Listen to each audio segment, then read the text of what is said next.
How will this affect the unions that, and the workers on the front lines in the factories? How is it going to affect them?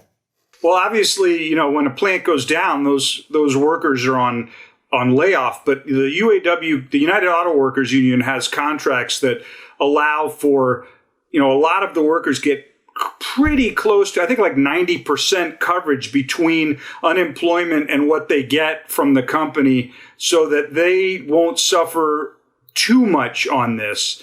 I think that, one of their big concerns right now that they're focused on, I don't know if you've seen these stories, Chris, is just the talk of, like GM just had the announcement about investing $1 billion in making EVs in Mexico. And, the UAW is very focused on, it wants those jobs in the U.S. It wants the battery plants that are in the U.S. to be union represented. That's kind of their big focus right now. So how far do they need to come in order for it to make sense? Like, we can put pressure on the manufacturers, right, as consumers, as the government. But how far do they need to come in order for it to not make sense in Mexico or somewhere else? They're very, obviously these companies, they know what they make per vehicle, and they use Mexico for a reason. Now, the union doesn't like those reasons. They want the jobs to be in the U.S. So, and they want them to be sort of these full paying union jobs.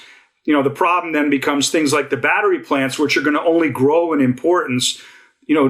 Typically those pay, far less, whereas the union dues, the union rates might be more like in the $25 to $30 an hour range. The battery plants might be more in the $10 to $15 an hour range. So, far less. But I think the union's thinking is, well, first we got to get these jobs union represented, and then we'll worry about, trying to raise their standard of pay as we go.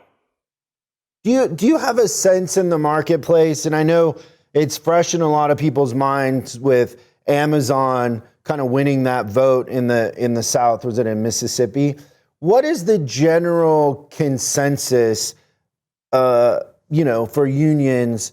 Because a lot of people that I know that work in a union job feel like the union's just another layer of money that they're not getting oftentimes, and it doesn't really, show them a huge benefit. But if you look back in time, there was a time where unions were very relevant and very effective at normalizing and protecting workers.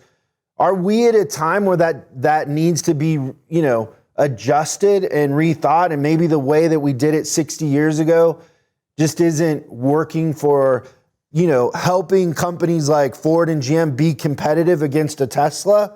Is there a way to accomplish both?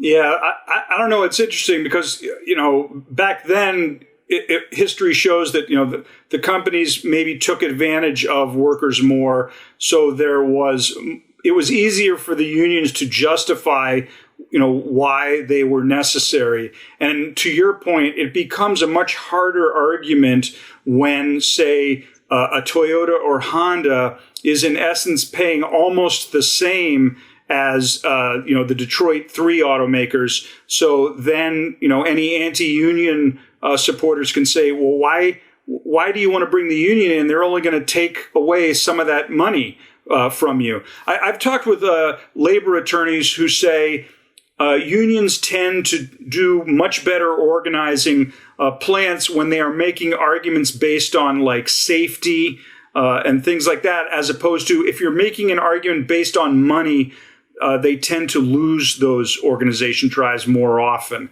But I think that was a big blow for the union movement to lose the Amazon push. I think that was in Georgia, as I recall. So it's going to be interesting to see how this goes moving forward. The unions feel they, maybe have an ally with President Joe Biden, what he does to actually, support them. Now, like, for example, I know the UAW is making sounds with some of its political allies to push for making the EV tax credits only applicable to EVs that are built in the United States.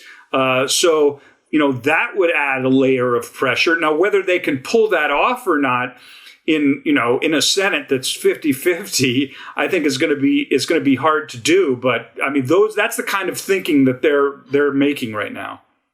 There's two things that stick out to me in that conversation. One is we're in a climate where the population of labor, people that want to be laborers is shrinking. And so they have an advantage, and you don't necessarily need a union because the workers have an advantage and they have a choice, right?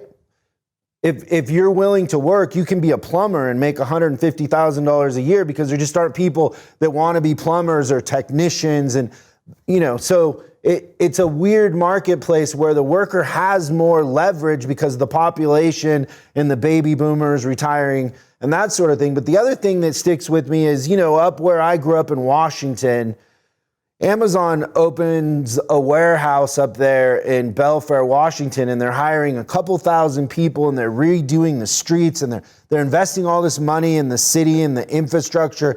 And people are elated and they love Amazon and they love that they can, start off at 15 and work their way up and make 25. And the general tone there is very positive. But then when you see what is said on the news about working for Amazon, it's like, they're starving people, putting them in cages and feeding them once a week. And it's just, it's so hard to understand where the truth is in that. But the thing that I revert to, I guess, and this would be what I'd love for you to comment on, is I believe the workers have a vote in that because they're in demand. Yeah. I mean, but also, and I think what played a role, say, in the Amazon vote was if a company subtly or not subtly says, we can move this plant somewhere else. I mean, a warehouse, for instance, would be definitely more easy to move than an auto assembly plant.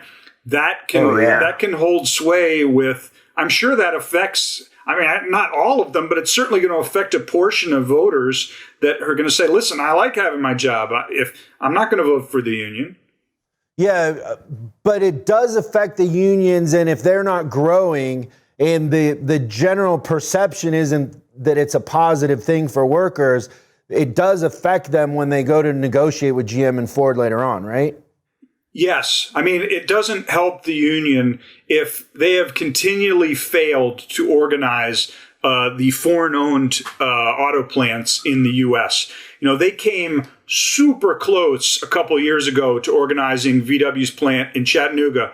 I think they would have maybe had a good shot at being successful if they hadn't had their corruption scandal within the union, because they almost won with the corruption scandal clouding the whole issue.